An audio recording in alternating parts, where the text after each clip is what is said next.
بسم اللہ الرحمن الرحیم۔ الملک وہ ملک ہے، بادشاہ ہے، ہر چیز کا مالک ہے، اور جس کا ملک کبھی زائل نہیں ہوگا۔ جب وہ مالک ہے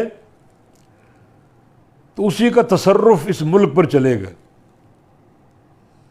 یہ نہیں ہو سکتا کہ بادشاہ کوئی اور ہو اور قانون اور تصرف کسی اور کا ہو۔ یہ پوری دنیا اللہ تعالیٰ کا وہ کارخانہ ہے جس میں اللہ تعالیٰ کا نظام قائم اور نافذ ہے۔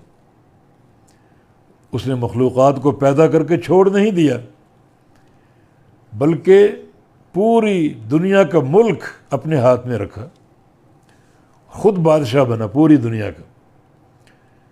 میرا نظام چلے گا، میرا قانون چلے گا، میرا حکم چلے گا، میرا تصرف چلے گا۔ اور اللہ تعالیٰ نے قرآن حکیم میں جو معبودان باطلہ ہیں ان سے ہر قسم کے ملک کی نفی کر دی، یعنی ما یملکون من قطمیر، کہ جن کو اللہ کے سوا پکارتے ہو پوچھتے ہو وہ تو ایک قطمیر کے مالک نہیں ہے۔ قطمیر یا تو کھجور کی گٹھلی کا چھلکا یا گٹھلی کے اندر کا دھاگا، اتنی سی بھی شے کے مالک نہیں، ہر شے کا مالک اللہ ہے۔ تو اس نے مخلوقات کو پیدا کر کے اس کی ملکیت اپنے ہاتھ میں رکھی، اپنا نظام ان پر قائم کیا۔ تو اللہ تعالیٰ کا امر جو مخلوق پر قائم ہے اس کی دو قسمیں، ایک امر قدری ہے، اللہ کی تقدیر کے فیصلے، جس میں کوئی بندہ اللہ کے کسی فیصلے کو چیلنج نہیں کر سکتا اور اس سے خروج اختیار نہیں کر سکتا۔ کس بندے نے کب پیدا ہونا ہے، کب مرنا ہے، کتنا جینا ہے، کتنا کھانا اور پینا ہے، مسلمان ہوگا یا کافر ہوگا، یہ اس کی تقدیر کے فیصلے ہیں جو وہ لکھ چکا اور فارغ ہو چکا۔ جف القلم بما هو کائن، جو کچھ ہونے والا ہے اسے لکھ کر قلم خشک ہو چکی ہے۔ اور اللہ رب العزت نے آسمانوں اور زمینوں کی تخلیق سے بھی 50,000 سال پہلے پوری کائنات کی تقدیر لکھ دی۔ یہ اس کے امر قدری و کونی ہے جو فیصلے کر چکا، اور کوئی مخلوق ان فیصلوں سے ایک سر منہ بھی انحراف نہیں کر سکتی، بال کے برابر بھی تقدیم اور تاخیر اختیار نہیں کر سکتی۔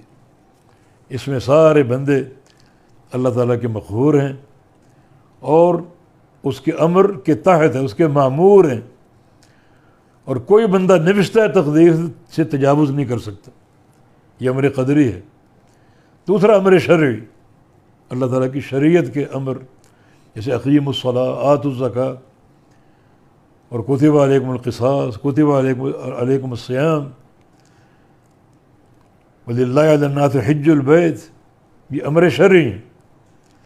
اس میں بندوں کو اختیار دیا گیا کہ جس راستے کو چاہو منتخب کر لو، چاہے تم نیکوکار بن جاؤ، مسلمان متقی بن جاؤ، اور چاہے تم انکار کر کے کافر فاجر اور فاسق بن جاؤ۔ اسلام قبول کرو گے، اطاعت کرو گے تو تمہارا صلہ جنت ہے، اور اگر کفر اختیار کرو گے، شرک اختیار کرو گے جس میں تمہیں آزادی دی گئی ہے، تمہارا ٹھکانہ جہنم ہے۔ لیکن یہ ہمارا عقیدہ ہے کہ بندہ جو چیز اختیار کرتا ہے، اسلام کو یا کفر کو، وہ اختیار اللہ کی مشیت سے ہٹ کر نہیں ہے، وہ اللہ کی مشیت کے تابع ہے۔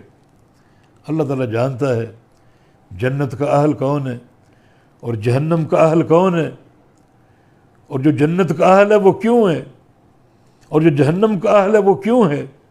یہ اس کا راز ہے جس پر کسی کو اطلاع نہیں ہے۔ اس پر ایمان لانا ضروری، یہ ہے تقدیر پر ایمان لانا۔ تو اللہ تعالیٰ الملک ہے، بادشاہ، مطلق بادشاہ، ہر شے پر اس کا اختیار، اس کا تصرف اس کائنات پر قائم ہے۔ امر بھی اس کا، نہیں بھی اس کی، نہ اس کے امر قدری میں کوئی شریک ہے، نہ اس کے امر شرعی میں کوئی شریک ہے۔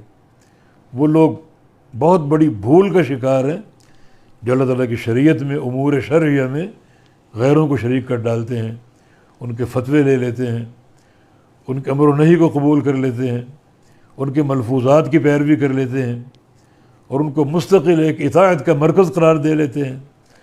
کچھ لوگ برادری کے بندھن میں بندھے ہوتے ہیں اور کچھ کے گلے میں باپ دادا کا پٹا ہوتا ہے، اس سے خروج کرنے کو تیار نہیں ہے۔